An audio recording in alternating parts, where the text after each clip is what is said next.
Good morning, everybody, and welcome to this morning's webinar.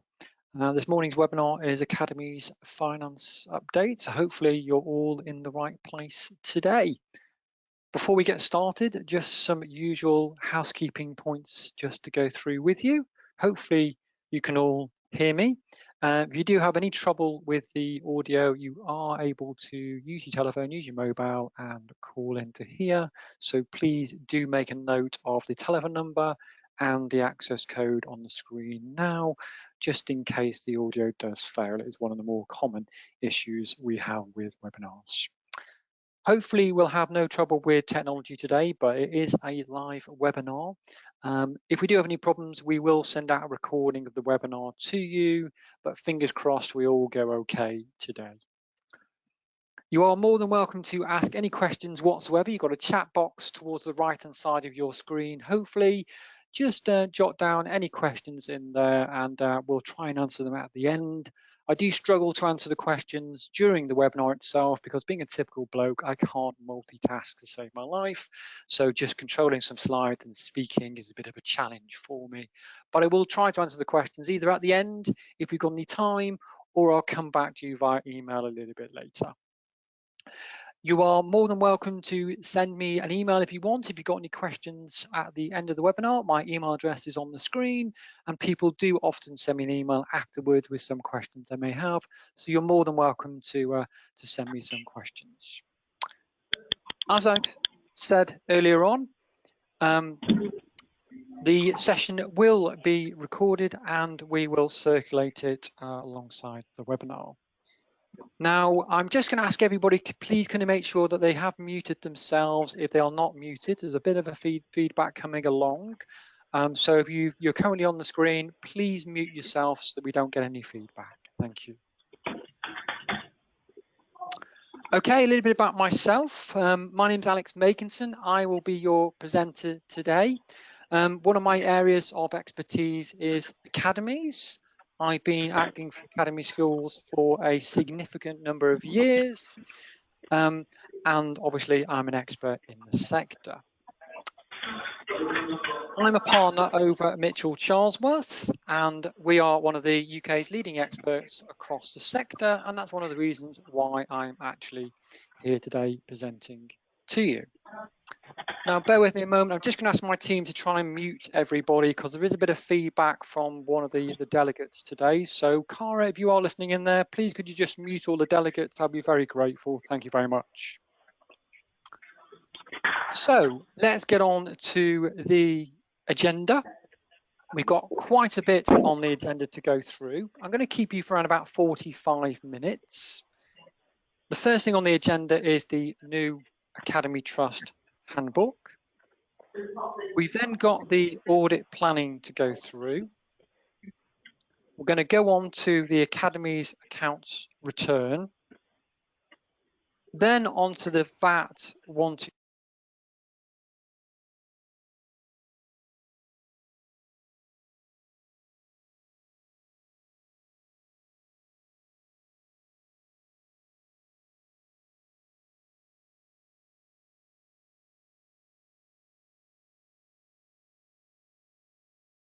There we are. Sorry about that. I was muted there, but I'm unmuted now.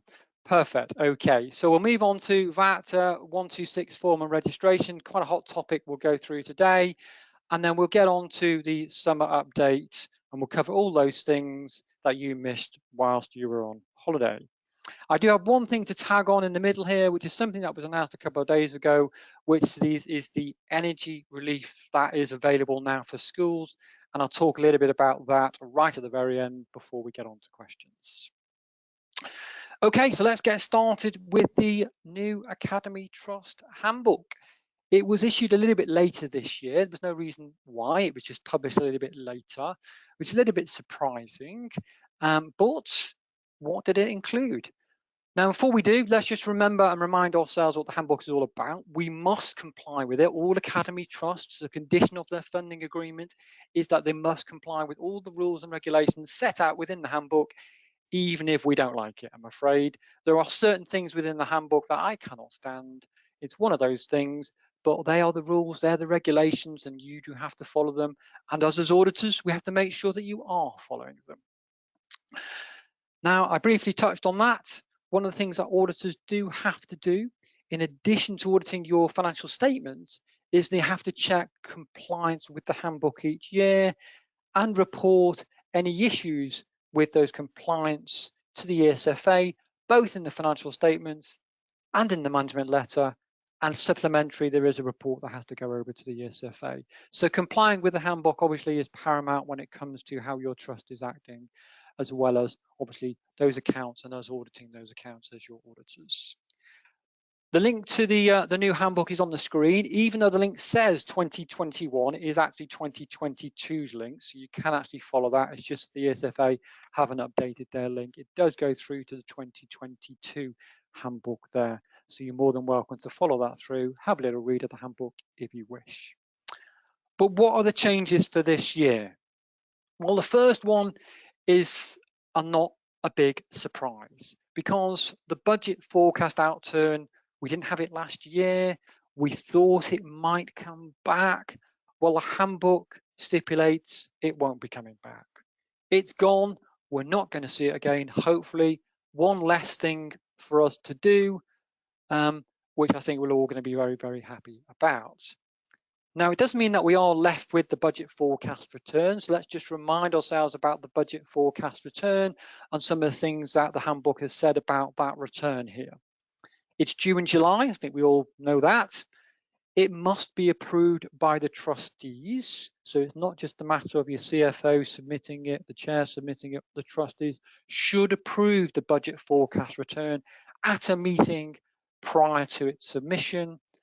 And if that return is showing that there is a deficit budget, and when I say deficit budget, I don't mean an in-year deficit, I mean deficit with all the carried forwards not covering the deficit, or maybe you haven't got any carried forward surpluses and therefore you are running a true deficit, as I call it, really there, then you do have an obligation to notify the ESFA within 2 weeks of your meeting that you're running a deficit budget. A lot of trusts forget to do that. You must do it. It is a requirement. Let's move on to special payments. And we're talking about staff severance payments here. And there's a clarification here in relation to staff severance and special payments. Now, these are payments that are made in relation to non-statutory, non-contractual payments. And this is where you're paying somebody to effectively pay them off to leave, whether that be the contractual one or whether that be a special non-statutory, non-contractual payment. These payments are becoming more and more frequent in trusts as staff move on and you want to follow a process and you want them to move on. It does seem to be there's more and more questions. There are more and more trusts actually making severance payments, whether they be contractual or non-contractual. But I'm going to ask you a question now. This is where I actually have some interaction from the delegates that are with me today. My team in the background are going to launch a poll in a second, and that poll is enables you to click a button, hopefully on the screen, to see whether you're doing something. That poll should come up on your screen now, and it says, has your trust made any staff severance payments in the last few years? So have you actually paid off any staff, either contractual or non-contractual? If you can, click the button yes or no. If you're on your mobile, unfortunately, I don't think it does work with mobiles, but it will work with iPads and computers. Just going to leave that poll open a few seconds longer, and then we'll close it and share the results. So hopefully my team can close it and share the results with you now. And I think that answers itself. Are more trusts making staff severance payments? 82% of the people here present have made a payment over the years. And this is why we have clarification. This is why it's a big topic in the handbook now, to make sure that you are following the rules when it comes to making staff severance payments. So thank you, team. Do you mind just closing that poll there? And we'll get back to the slides. Wonderful technology does seem to be working today. That's good. So what's the problem? What's the clarification with regards to staff severance payments? So let's just refresh our memories over the existing rules when it comes to making those payments. Now, we all know, or we all should know, that ESFA approval is required for non-statutory, non-contractual payments. What do I mean by non-statutory, non-contractual? If my contract says I must be paid a sum of money if I'm leaving, then that's a contractual payment. If, however, we negotiate an amount and that's above what it says in my contract, that's a non-contractual element.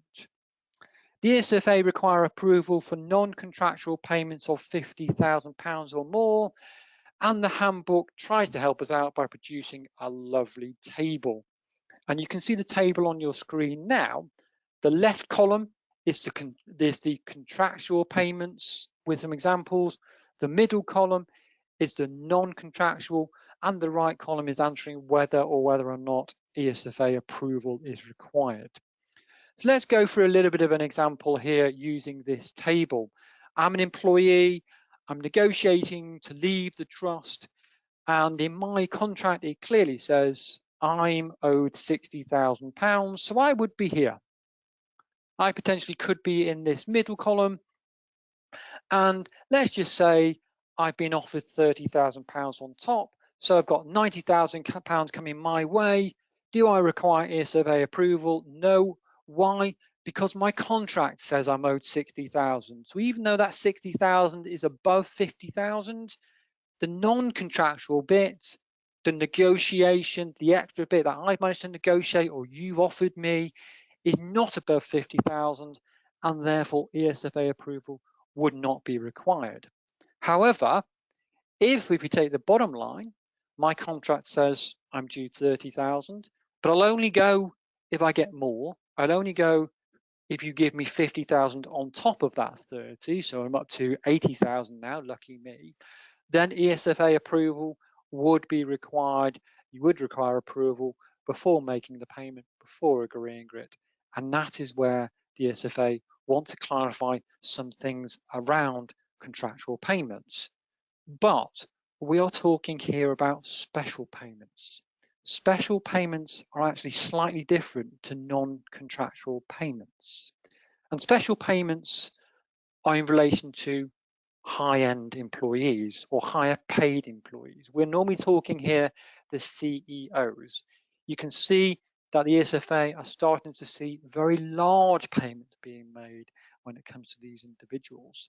And special payments are where payments are above 100,000 and the employee earns above 150,000. And it doesn't matter whether these payments are contractual or non-contractual. If it is above 100,000 in total and the employee earns more than 150,000, then you still are required to have ESFA approval in spite of the table above. But these are very large payments. I can't see these happening an awful lot, and it'll only be, I'm sure, the CEO or that sort of level of staff, possibly head teachers and some very successful high schools here, that might be up at that sort of level. But that's the clarification with regards to statutory, non-contractual payments and special payments. If we move on to some other changes within the handbook, we've got indemnities, some confirmations and changes in relation to indemnities. Previously, the ESFA required approval for all indemnities beyond delegated limits. Now, you may recall that the handbook in there has got delegated limits that you as a trust can do. For example, you can write certain debts off below a certain figure. They're the delegated limits within the handbook itself, and then obviously you have delegated limits that you may choose to apply to your trust for certain approvals, i.e. board approvals, head teacher approvals, CFO approvals, those sort of things. What do we have now? Well, we now have prior approval in relation to writing off of debts and losses that are above the delegated limits. We have approval required for entering into any guarantees and letters of comfort. A guarantee might be like a hire purchase agreement, a finance agreement. You're not normally allowed to do that without ESFA approval.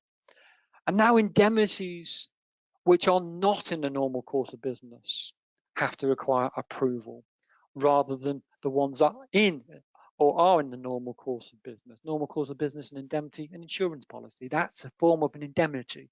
That's a normal course of business item. You wouldn't expect to have ESFA approval just to signing up for the RPA or obtaining insurance for staff maternity or something like that. Well, now it's there in black and white that you don't have to. More of a clarification than anything else. If we move on to religious character, there's an extension here for all religious authorities to confirm the dreaded at-cost requirements here. Now, it seems to be before that they were more focusing on diocese schools and church schools. Now it's all religious authorities. And what do we mean here? Well, we all know that when it comes to religious authorities, they do provide certain services, certain support to schools, and that does come at a cost. Now, if you're thinking about the at-cost requirement, often these individuals or the churches or the diocese are also trustees. That makes them a related party, and if they're providing services, this is great, big, awful situation of the at-cost requirement that I'll mention a little bit later on. Well, this provision means that all religious authorities now automatically meet that at-cost requirement, even when they don't, really. So in other words, they're exempt from the at-cost requirement, assuming that the services that are being provided are for the development of the religious character and the ethos of the trust. I do appreciate we've got some church schools here, so that will just clarify that point, that we haven't got an issue with the at-cost requirement in relation to services being provided by the diocese. And would you believe that is all of the changes to the handbook this year? It is the first time, I think, we've not had any major changes to the handbook. These actually are petty, little, tiny clarifications, if I dare say that. There's nothing there that we're going to be very unhappy about. And if we cast our mind back, you know, the alcohol rule, we were all unhappy about. We couldn't get a bottle of wine anymore, so thank you. The at-cost rule, we all hate. So when they came in, we all hated that. But in reality is these changes are quite small. I don't know why this delayed the handbook coming out. Maybe there's something in there they were debating bringing in, but in reality didn't. So there's not too many things there, I think, that will catch anybody out. There's not too many things that I'm concerned about. And I'm sure there's not too many things there that you will be worried about either when it comes to the trust handbook. So let's move on to the next session, which is audit planning, and what your auditors should be looking at when it comes to your accounts, when it comes to what your trust is doing this year. And normally what happens is the auditors have some guidance issued by the ESFA. There's a special document just for your auditors that we read as auditors, which stipulates the problems that happened last year. So a bit of a guide for auditors over what they should be looking at this year. The ESFA don't want to see the same things happening this year as last year. So auditors always look at this guide and then look at the areas that are mentioned within this guidance to ensure that you are complying with these areas and you're not going to be, unfortunately, in any trouble in relation to non-compliance. So what were those reported issues? The first one was accounting practices and policies. So having accounting practices in place but not following them. Saying you're going to do certain things but not. Having a financial manual, but actually it's there in black and white, but you don't use it. That's quite common, would you believe? Accounting policies, either not having policies or again not following them. What's the point of writing something down if you're not actually going to use it? So that was quite common of issues reported to the ESFA last year when it comes to irregularity and the financial statements. If I move on to the trustees report, the big thing they mentioned was the boilerplating, the copying of trustees reports year on year, or even worse, just copying the Code Town example and putting it in. What they say is you should be updating and changing your trustees report every single year. Your trust will change every year. I understand the trustees report is a real pain. It takes hours to write. It's really annoying and frustrating, but it is a requirement. There are certain things naturally can be copied over because there's certain policies within it that haven't changed for your trust. But obviously there are certain things that do change every single year, and you should be reporting those changes every year. Obviously, the SFA are seeing that trustees' reports are just identical year on year for some trusts. That's not right. It shouldn't happen. And they're guiding auditors to spend a little bit more attention on the trustees' report to make sure that you're not just cut and pasting and copying things over from the previous year. If I move on to conflicted pictures, what we're hearing and what we're being told is often the financial statements are painting very different pictures depending on what section you're looking at. So let's just say your audit report has noted some issues, or your irregularity report has noted some issues, your assurance report that we provide on the handbook, and it states there's maybe an issue in the report there saying maybe you haven't complied with related party transactions, the at-cost rule, but that isn't mentioned in the trustees report, or it isn't mentioned in the report from the accounting officer, and therefore different pictures are being painted across those financial statements. And they're saying they're not happy with that. If something isn't mentioned in the trustees report, that's quite serious. It should be mentioned potentially in the auditor's report, and vice versa, depending on how important it is and what the impact is. They've also put here, and I put it on the slide, internal scrutiny reports not matching the trustees report. So this is where your internal scrutiny provider has said that maybe there are some issues that need addressing, but your trustees report hasn't mentioned those issues whatsoever. So you almost don't want to mention them in the trustees report. Well, this is the reason why the SFA have asked for the internal scrutiny reports to be submitted with the financial statements each year, to check, to have a look, to see whether there are any issues raised in those reports and how they compare to your trustees report. So what you should be doing is looking at those reports now and making sure reference is made to the trustees report, especially when there are concerns or issues raised within your internal scrutiny reports and your summaries. And I do laugh at the last bullet point here. It is where the trustees meeting of the board doesn't match the attendance numbers. And the amount of times I've reviewed sets of accounts and it says the board met 6 times a year as a one-line statement. Then we get to the attendance numbers and we see there was only 5 people in attendance because there was only 5 meetings in the year, not 6. Obviously, these things are quite easy to spot.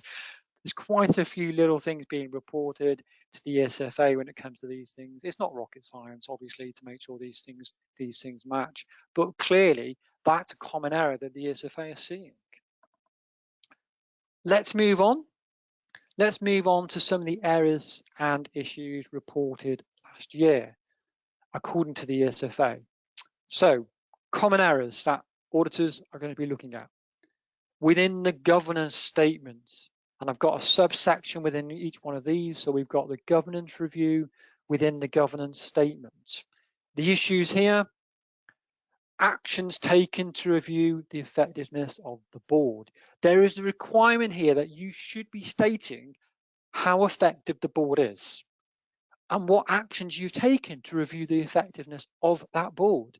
There should be a paragraph on it. It can be quite simple, it can be quite detailed. Every trust will be different, but you should be including it. How effective is your board? How do you review their effectiveness? Should be in there. Number 2, governance reviews itself. There is a requirement to undertake governance reviews. And if you don't, you must stipulate why you've not undertaken a governance review and when it's next going to undertake it. It might be that you didn't undertake it last year because obviously you had COVID and you were focusing on COVID. That was the legitimate reason last year, and therefore you had other things to sort out. But at the end of that, it should have said, actually, we're going to undertake a governance review next year. You should be saying exactly what is going on with your governance reviews, and if you haven't undertaken one in the year, when you're planning to undertake one. Item 3 here is where the board has met less than 6 times. According to the handbook, your board should, not must, should meet 6 times a year. But if it doesn't, there is a requirement to stipulate why and what it did and how it managed to meet all of their requirements if it didn't meet 6 times a year. So for example, if you're a trust and maybe your board meets 4 times a year, but the reality is maybe you've got lots of committees and those committees meet lots of times, there's a reason why your board didn't meet, and you can stipulate, actually, we feel that the delegated powers the board give to subcommittees enables the trust to fulfill its obligations. That is one example of what you could say there, but you have to include it. You have to say why it's not met 6 times and how you have met all the requirements of the board if you haven't met 6 times. Lots of people are actually saying the board has met 4 times and that's it. I'm not saying anything else. If we get onto the governance statement and the risk and control framework within the governance statement, a few little things here which are wrong, a few little things which are common issues. The first one, internal scrutiny reports not mentioned at all. Oh dear, there's an obligation to mention the frequency of those internal scrutinies. Have you got an internal scrutiny report undertaking once a quarter, termly, or is it an annual one? Why have you chosen to do that? You have an obligation to report on the frequency of those internal scrutiny reports within the governance statement. You should be mentioning the changes year on year. And one big thing here is about only include what is required. Often we find when it comes to these things, you might think more is better. Actually, less is better. Relevance, especially when it comes to something like the trustees report. Do you need to report on every single school and on every single key stage result across every single subject? Most certainly not. A summarized version across the trust is more than sufficient to give an overview of the trust and the schools within. All you need to do is make sure you include what is required, not too much. The next thing is the notes to the financial statements and related party transactions. Specifically here is the staff trustees notes. Everybody hates this. If you're a staff trustee, you do not want your salary being disclosed in the public domain. I'm afraid it's a requirement. You have to. If you're a staff trustee, your name and your salary banding must be disclosed in the notes of financial statements there. If it's not, unfortunately, it's a non-compliant matter and it should be mentioned in your audit report. If we get on to irregularity and impropriety here, so we're talking about compliance with the handbook, slightly different from auditing your financial statements. We're talking about that check of the Academy Trust Handbook, and the common themes here that are being mentioned. Management accounts still not being shared with the board at sufficient frequency. Now you'll remember you've got an obligation to share with the chair once a month and with the board quarterly. So you should be sharing your management accounts. That's still not happening. Common theme from last year. Financial management issues. Now this is back to that accountancy practice policies and procedures that I mentioned earlier on. And they specifically mentioned bank reconciliations here. Bank reconciliations, showing all of your income and all your expenditure being reconciled to make sure that you've accounted for everything. Well, if they're inaccurate, everything else slightly isn't accurate as well. And that's a common theme. Governance issues. Now, I've mentioned governance reviews before. Specifically, they have mentioned accounts not being published on the website still. Please make sure they're published on the website. There's a deadline for that every single year.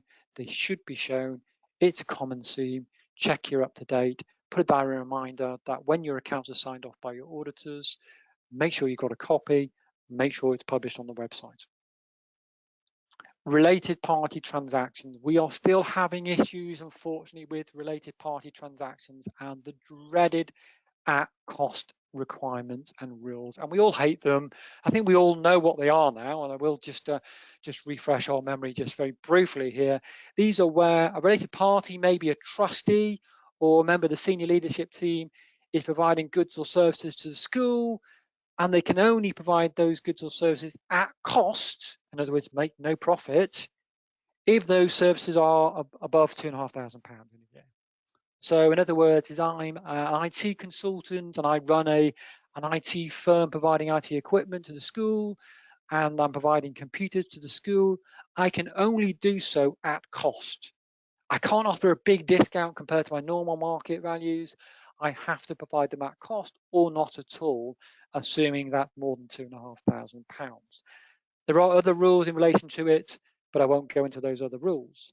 But those are common issues that are still being found in when it comes to irregularity and impropriety.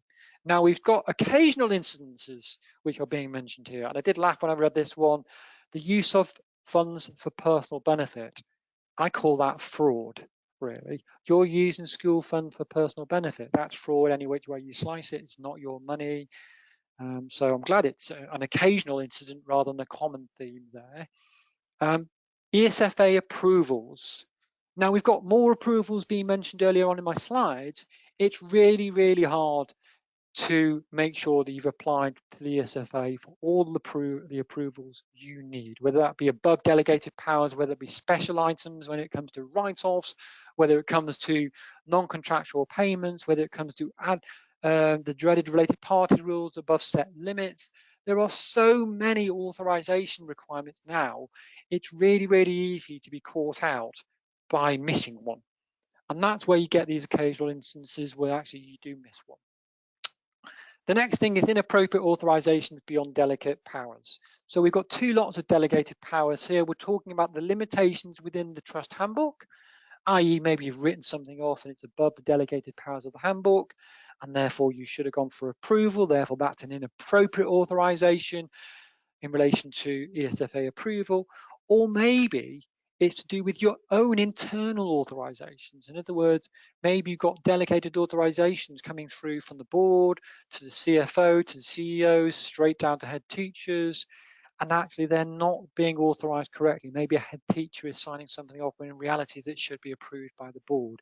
That's quite a common occurrence, to be honest, when we're looking at approvals, is what is their powers and are they actually exceeding their powers?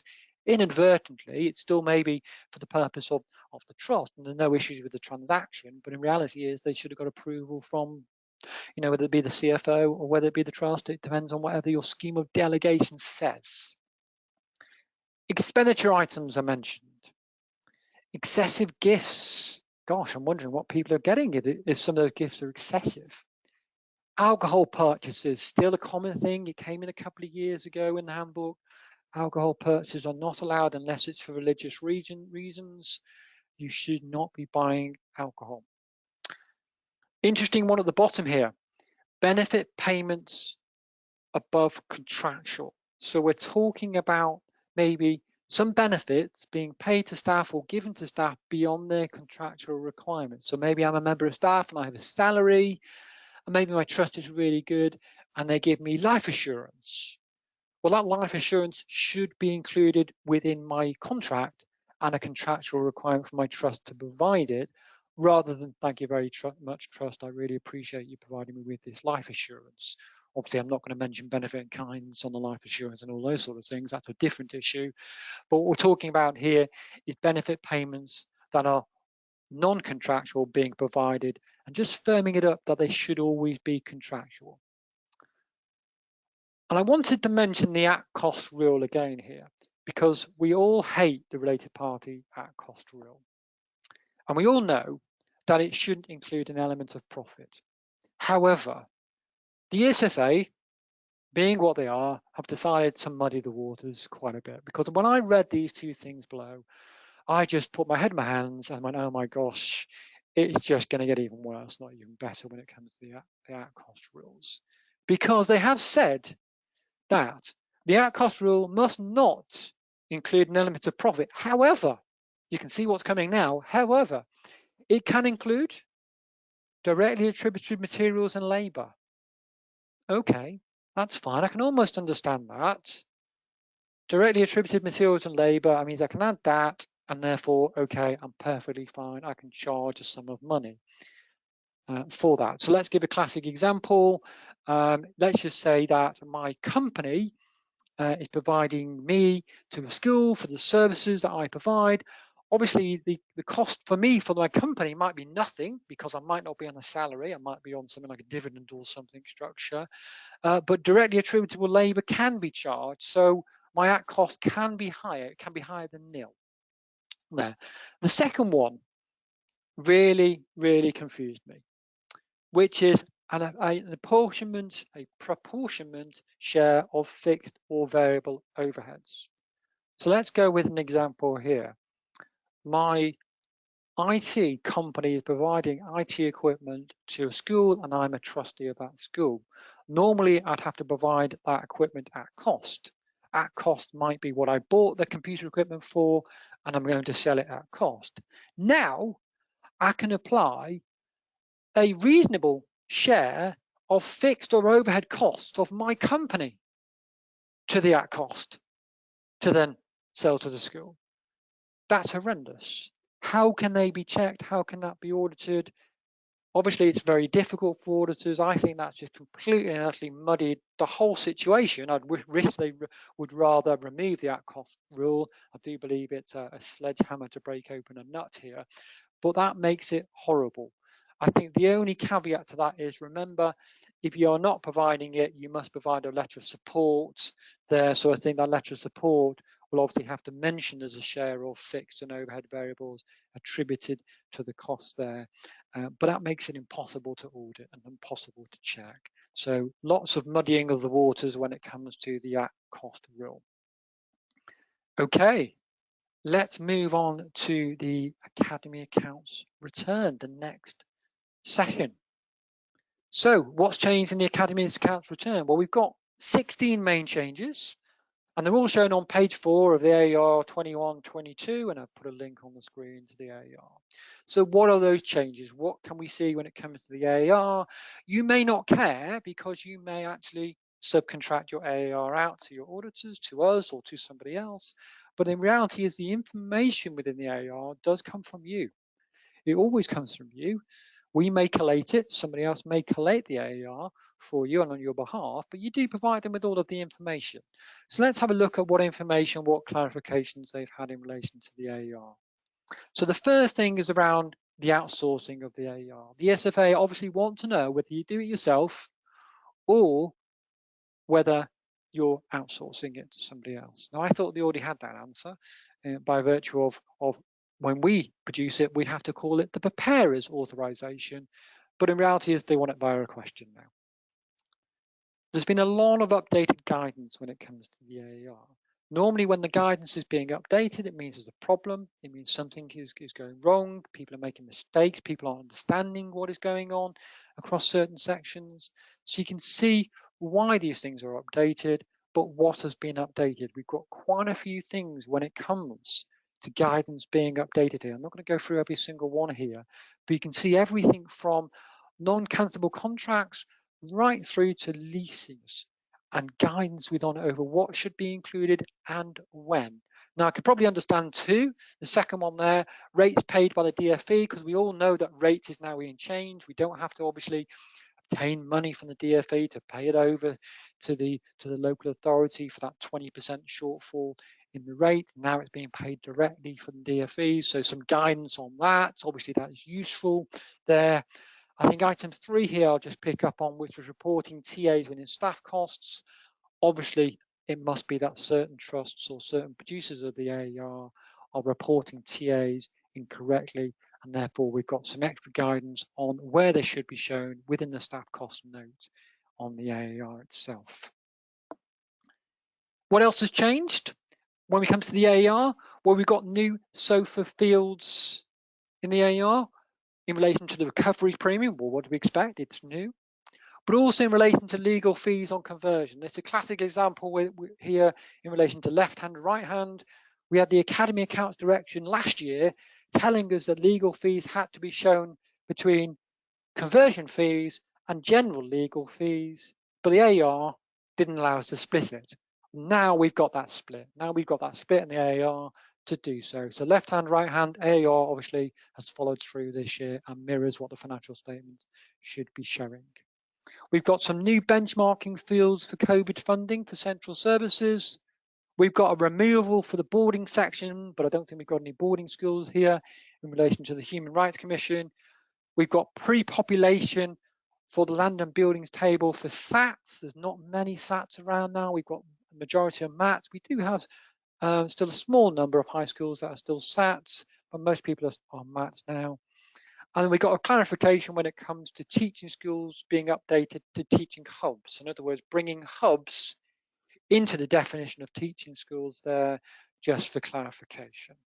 So they're the changes on the AER. If you do outsource your AER to your accountants, to your auditors, and obviously they'll be picking up on most of those changes. There may or may not be some questions coming back, especially in relation to some of these updated guidance matters where there may be some more questions for you in relation to, for example, non-cash transactions, gifts made from people to you, or maybe some more details required on operating leases that maybe you haven't provided in the past. So let's move on to the VAT. And you're probably asking, why am I talking about VAT? What's VAT really got to do with us? It's an easy subject. We quite like it. Obviously, it's money back for us. Well, unfortunately, it's a hot topic at the moment, and it's been swept under the carpet for many years when it comes to academies, and people have been doing VAT wrong for many years. And it's now becoming a hot topic because the VAT man is all over it. He now realizes there's an issue with VAT and academies, and he's starting to raise inquiries with academy schools. Hence, I am here talking to you about this section.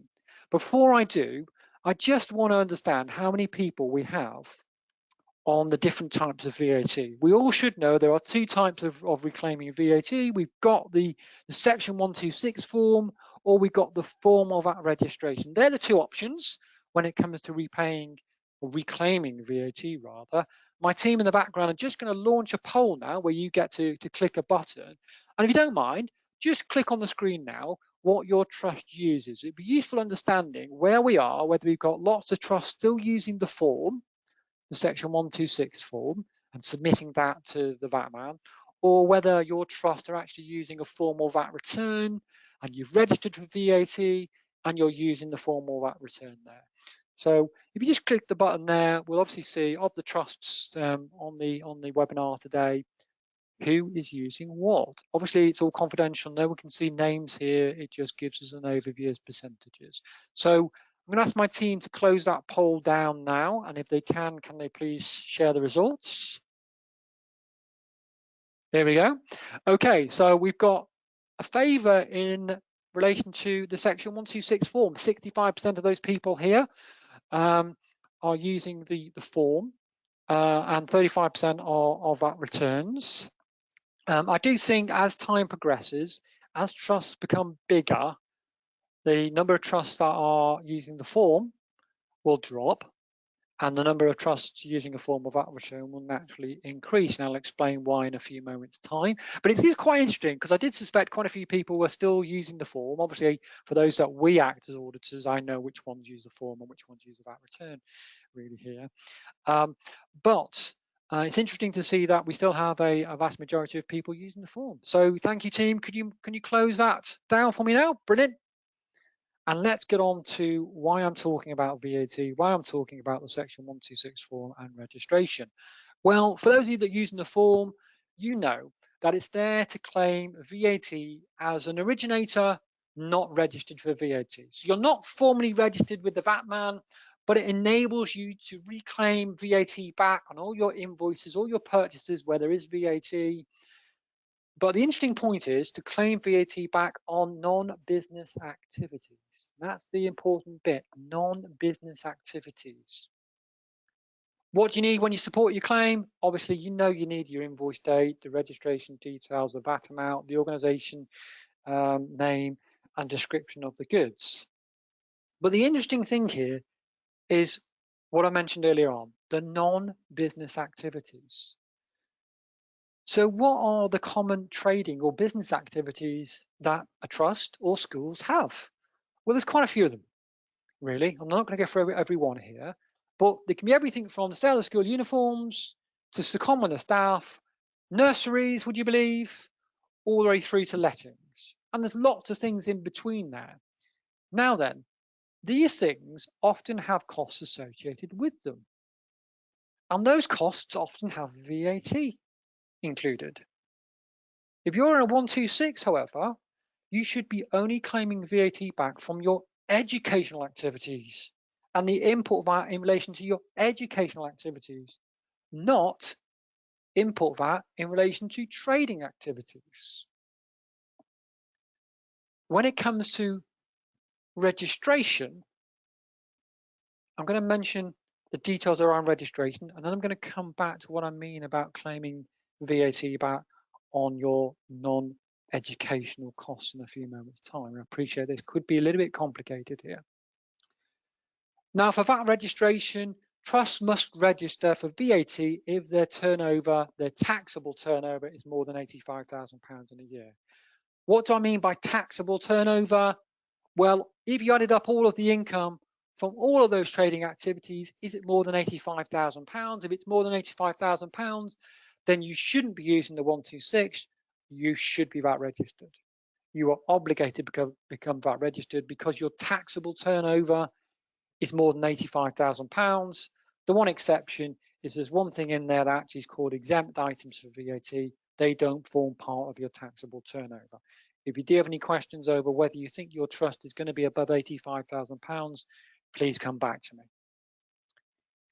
Now then, when you produce your VAT return, input back from business activities can be reclaimed on a VAT return. Notice they can't on a 126, but they can on a VAT return. But what about exempt supplies? This is where I'm getting a little bit technical and getting a little bit complicated, and I will try to explain what I mean here. So what are exempt supplies for VAT? And I put exempt supplies for VAT on the screen here. We're talking about nurseries, we're talking about potentially lettings of rooms, sports facilities, or swimming pools. So if you're a primary, maybe nurseries might be more relevant. If you're secondary, normally it's lettings, and swimming pools and sports facilities are probably more relevant for you. They are deemed exempt supplies. And as a result, if you have any costs in relation to your exempt supplies, should you be reclaiming the VAT on the costs in relation to those exempt supplies? Well, when it comes to this area, it's called partial exemption. And this is where trusts and businesses alike have to apply VAT partial exemption rules and potentially restrict the amount of VAT you are claiming in relation to those exempt supplies mentioned above. There are certain de minimis, there are certain lower levels where you can claim everything, but they are very, very small, and I'd be surprised if you can apply them. The reality is you should be applying partial exemption rules, and you should be restricting the VAT on your exempt supplies. So let me give you a classic example. I'm a primary school, I have run a nursery, and I have lots of costs in relation to that nursery. Let's just say one of those costs is the electricity cost for the nursery. Should I be reclaiming all the VAT on that electricity for the nursery? Arguably not. I'd have to run a partial exemption rule calculation and restricting the amount of VAT I reclaim on that nursery. Why? Because it's an exempt supply. I don't charge VAT on the billing of the nursery to mum and dad. And would you believe nurseries are not deemed to be educational activities? They are deemed to be business and trading activities. Don't know whether I agree with that, but I don't make the rules. So hopefully you all understood that, but I am going to raise another poll now to see not whether you understood, but see whether you're doing this. So my team in the background will raise a poll now. And have you, or do you rather, do you consider exempt supplies when reclaiming VAT? So at the moment, if you're involved with your VAT return or your 126, are you restricting your VAT? Are you restricting the amount of input VAT that you are reclaiming because of your exempt supplies? Or maybe when you're filling in your 126s, you're inadvertently reclaiming input VAT on all the costs in relation to your trading supplies, which you shouldn't be doing either. So click the button there if you are considering or do partial exemption. And if you don't, click no. Team, do you mind just closing that one? And if we can share the results as well. Okay, so 71% of you do. Oh, that's really good. That's higher than I thought, to be honest with you. 29% of you don't. So for the 29%, hopefully you've learned something today. You might be going back and going, oh, I've got a bit of things to look into here because I'm not happy what goes on with our VAT, with our partial exemption, with what we're claiming back here. For those of you that are doing it, I'm really pleased to see 71% are doing it because it is a hot topic. Can we close that poll down now, please? Brilliant.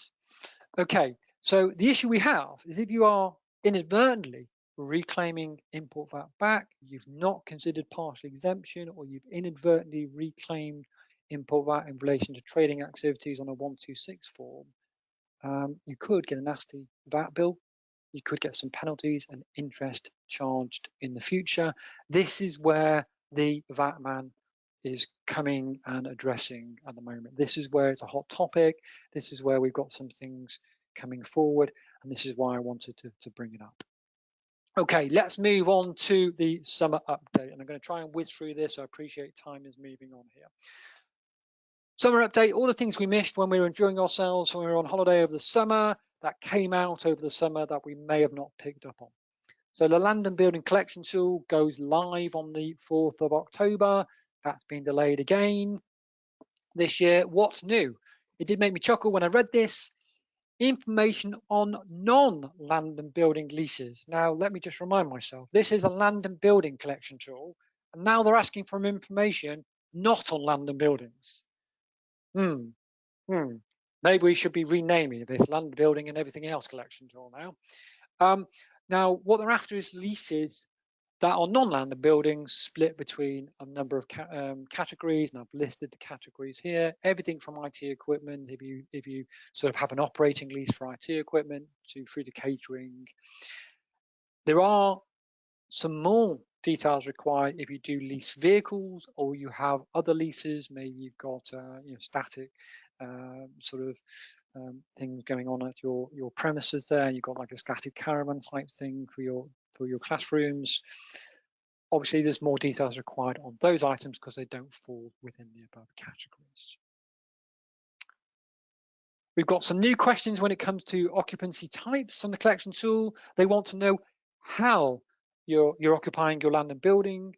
Now, most people, I'll say, are either leasehold or lease. If you were a local authority, school or trust, then likelihood is you'll hold a lease, or 125-year lease with your local authority for the land and building. If you're a diocese school or a church school, likelihood is it will be licensed. Some may have a combination. Maybe you've got a bit where your field was actually the local authority, but the building and the land of the building on is licensed from the diocese.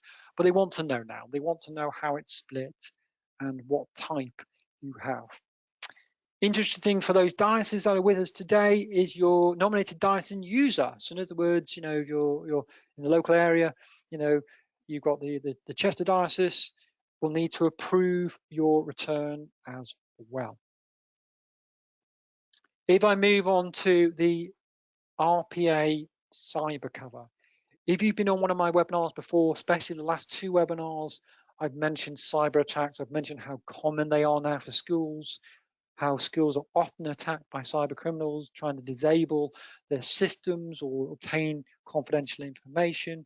Well, now we have cyber cover within the RPA, which I think we're all very, very grateful for. That's come in from September 22 and will include a number of things from cost of working up to 90 days all the way through to restoration and remedials at the bottom there. The important thing to note is the conditions of cover. I don't like these conditions of cover, and I don't suspect you will indeed either. The first one is straightforward. It's offline backup. You should all have offline backup. This is a condition. If you don't have these, unfortunately, the cover potentially won't apply. The next one, I certainly don't like. The National Cyber Security Centre training. All of your employees, your governors, and everybody that has access to your computer system must undertake that training. If they don't, you're not covered. So you can imagine what training you're going to be doing this year, and it's all going to be around that, isn't it?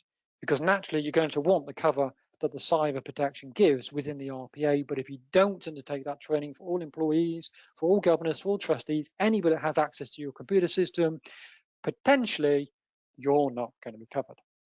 You must also register with your local police cyber alarm team. So that registration must be made as well. So a bit of work around that if you want the cover and you do apply the RPA to your trust. Academy's accounts return automation. It's a big topic at the moment. The ESFA are trying to push Academy accounts return automation. I don't think it's there yet, to be honest with you. They've got a few years to go. I think on this one, they want more people, they want more trust to naturally do it. However, it's still a work in progress. Most trusts still do not automate, but it will be automated, I'm sure, going forward. It's not mandated. You don't have to do it, but I'm sure that's just a matter of time and it will come. So what are the prerequisites for automation? You do have to adopt the chart of accounts, the ESFA Academy's chart of accounts within your software. You do have to have a software provider that is registered for automation. PS is there, CAP is there, Sage is there, Xero not yet, but they're working with Xero. A couple of others are not there yet. They're all being worked with. They'll all soon be on the list. And then you have to have a dedicated approver within the trust, within the IDAM system. That's easy to sort of set up. The way it works, I think they're doing it a little bit backwards, to be honest with you. It's working with your bookkeeping system. So with your Sage, your PS financials, your Capita, to pull in the information from there into the DFE, where you apply it, and then it produces the AAR. I think it's a little bit wrong. Why? Because it's rare for your bookkeeping system to be 100% right. Normally what happens is your accountants, your auditors make adjustments. One of those adjustments might be the actuarial report, because that's quite a complicated document and a difficult one to enter into the financial statements. So reality is, if you are automating your AAR, your accountants have to give you a load of journals and information to update your bookkeeping system before it can be put into the AAR. That means more work, not less, I'm afraid. What happens? Well, when you do link it, you'll have an update button on the top. All you'll do is click it, and then you'll click apply, and your AAR will be automated, but that does not mean it's correct. It just means that the information is being brought in from your software into the system. It's pre-populating potentially 4 areas. So that's the trust trial balance, the individual academies trial balances, the central services, and the dreaded counterparties. Unfortunately, there's often lots of adjustments that need to happen to every single one of those figures. So it's getting there for the future. I don't think it's there yet when it comes to automation. I'd rather actually that instead of them trying to automate from your system, I'd rather they spent time automating from maybe the accountants and the auditors system. That would have been the better approach. But unfortunately, that's not what the ESFA are doing when it comes to Academy's accounts returns. I'm going to move on now to the energy bill. Now I've tagged this onto the very end here because obviously this came out very, very recently here. So we're all conscious now about energy costs. Schools are conscious just as much as individuals and businesses and pubs and manufacturers over what is their energy bills going to be going forward. There was an announcement recently that the energy bill release scheme does support charities and public sector organisations. That includes schools, that includes you. So what is it? This is a discount on the wholesale gas and electricity prices. So in other words, a cap, an energy cap for you, like we have an energy cap individually, and I have an energy cap for my electricity and gas at home. Now, public sector bodies have one as well. It will apply from October 22 to the 31st of March 23, so a 6-month period, and it will apply to contracts agreed on or after the 1st of April 22. So if you signed up from a contract on or after the 1st of April 22, you will get usage of this release scheme for 6 months. When will it happen? Obviously, you'll see your typical savings in November on your October bills. What is the discount? Well, it all depends on what the supported wholesale price will be. There's an indication that that price or that cap will be £221 or £211 per megawatt hour for electricity and £75 per megawatt hour for gas. but it will be confirmed in a few days' time because we're not at the 30th of September yet.